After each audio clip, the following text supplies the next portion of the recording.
warahmatullahi wabarakatuh. Perkenalkan, kami dari kelas 9C, kelompok 1 akan menjelaskan tentang faktor yang mendorong terjadinya perdagangan internasional. Faktor yang mendorong terjadinya perdagangan internasional dibagi menjadi 5. Pada dasarnya, perdagangan internasional muncul dilatar belakangi oleh kemampuan menghasilkan barang antara negara yang satu dengan negara lain yang berbeda. Perbedaan inilah mendorong terjadinya perdagangan internasional. Faktor yang mendorong terjadinya perdagangan internasional antara lain sebagai berikut. 1. Perbedaan sumber daya alam yang dimiliki oleh setiap negara.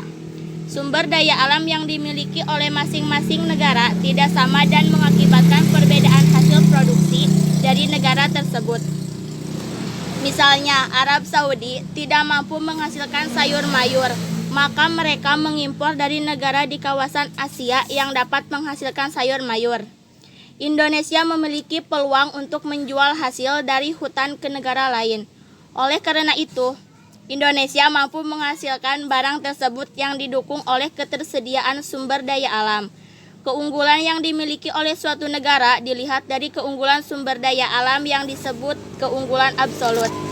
Keunggulan absolut adalah kemampuan suatu negara untuk memproduksi barang atau jasa yang tidak dapat diproduksi oleh negara lain. Perbedaan tingkat kualitas sumber daya manusia. Ketersediaan sumber daya alam memerlukan daya dukung kemampuan sumber daya manusia.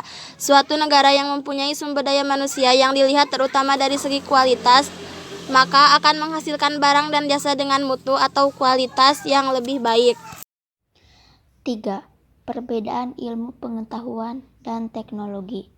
Negara yang menguasai ilmu pengetahuan dan teknologi akan mampu memproduksi barang dan jasa yang lebih banyak, bermutu, dan efisien dibanding dengan negara yang tidak menguasainya. Ilmu pengetahuan dan teknologi dapat menghemat biaya produksi, jumlah barang, dan kualitas barang. Keunggulan suatu negara yang dapat memproduksi barang dengan biaya produksi yang lebih murah dibandingkan negara lain disebut keunggulan komparatif. 4. Perbedaan budaya suatu bangsa. Perbedaan budaya suatu negara akan sangat mempengaruhi barang yang dihasilkan. Misalnya seni ukir dan batik Indonesia merupakan daya tarik sendiri bagi negara lain untuk membeli barang tersebut. Demikian juga keramik Cina menjadi daya tarik tersendiri bagi negara lain. Perbedaan lain yang mempengaruhi perdagangan internasional yaitu perbedaan harga barang, perbedaan upah dan biaya produksi, serta perbedaan selera.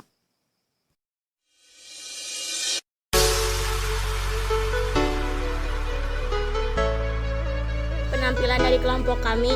Wassalamualaikum warahmatullahi wabarakatuh.